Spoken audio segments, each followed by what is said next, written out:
Kaubot. Makaradol, Fred Padernos. Istorya Pakaradol! Saluduhan naman natin ngayon ang kabayanihan ng isang doktor na nagligtas ng buhay. Isang doktor na agad-agad umaksyon, hindi nagdalawang isip at siya ay tumulong para maligtas ang buhay ng taong nalunod sa Palo, Leyte. Hindi ordinaryong doktor ang pinag-uusapan natin dito. Siya po ang Chief of Hospital ng Eastern Visayas Medical Center na nakabase sa Tacloban City, Philippines. Yan po ang ospital na pinakamalaki dito sa Eastern Visayas, ang Eastern Visayas Medical Center. No less than the Chief of Hospital ang umaksyon para magbigay ng first aid at nang maligtas ang buhay ng taong nalunod na ito. Nangyari ang insidenteng ito kahapon lamang, July 18, sa isang beach sa Barangay Baras sa Palo, Leyte. Isang lalaki ang naliligo sa dagat, Sabado kahapon. Kaya siyempre ligo-ligo ng dagat, tagay-tagay, enjoy with the family. Ganun talaga at ligo naman. At sa gitna ng kasayahan na yan, isang lalaki ang nalunod. Pinagtulungan ito ng ilang mga naliligo na dalhin sa tabi. At sa sandaling ito at nagkataon naman na isa sa mga naliligo sa mga oras na yon doon sa beach sa Baras, Palo, Leyte ay ang Chief of Hospital ng Eastern Visayas Medical Center na si Dr. Joseph Michael Haro. At nilapitan agad-agad yung biktima, binigyan ng first aid, paunang lunas at dahil sa first aid na ginawa ni Dr. Haro ay muling nagkaroon ng ulirat muling nagkaroon ng malay. Yon, ulirat, malay.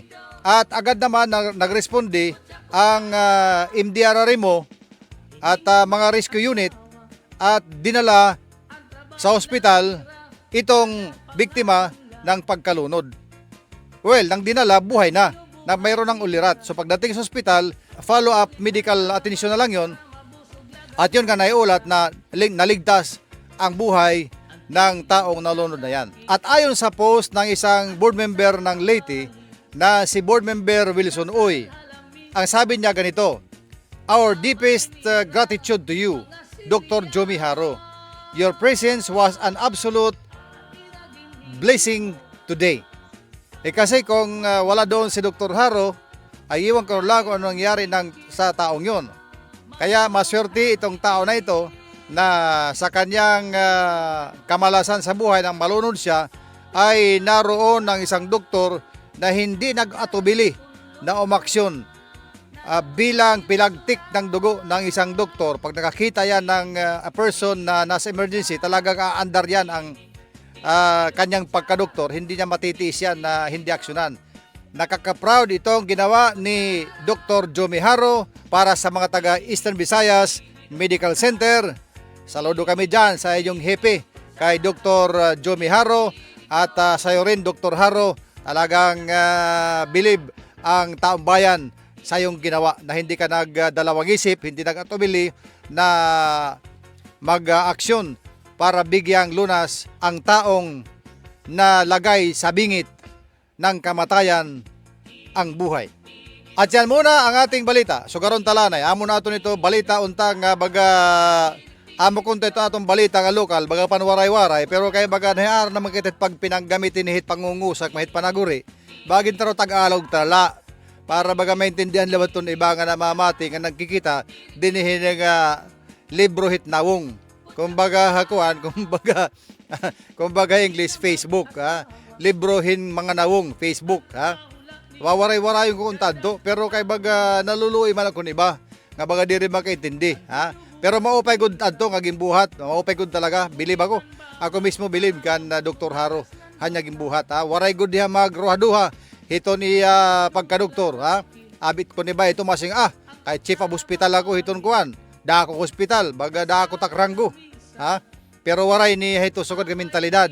Pagkita niya nga may ada kuan may ada tao nga nahimumutang hakadelikado ng kinabuhi. Kakita mo, kita dat picture ho. Nakaluba si Dr. Haro, nakasure kina karigon dagat, barason iton lawas kaya nagpipinulid pulid dada ini dida iton kabarasan. So pagkita niya nga may ada baga kuan, may ada emergency action agad aniya pagka-doktor gintagan niya hin first aid samtang nga diba nagkukontak naman han rescue unit nga kinahanglan madara ini hospital kay it mga suga din kinahanglan manggod diliwat madara hospital kamay da mga medical equipment nga kinahanglan para hiton pag-revive ito sa kanalulumos. Pero for sure sa nadara ay may kuan na, may malay na, may kinabuhi na utro. Darahan binuhat nga first aid ni Dr. Haro. Sanglit dako gud nga darayawon ini nga binuhat ni Dr. Joseph Michael Haro hapag talwas hinusa nga naninilikado nga kinabuhi. At yan na muna ang ating makaradol na balita. Dito lang yan sa Istorya Pakaradol. Laging tumutok dito sa ating balitaan sa Radyo Abante is JTV.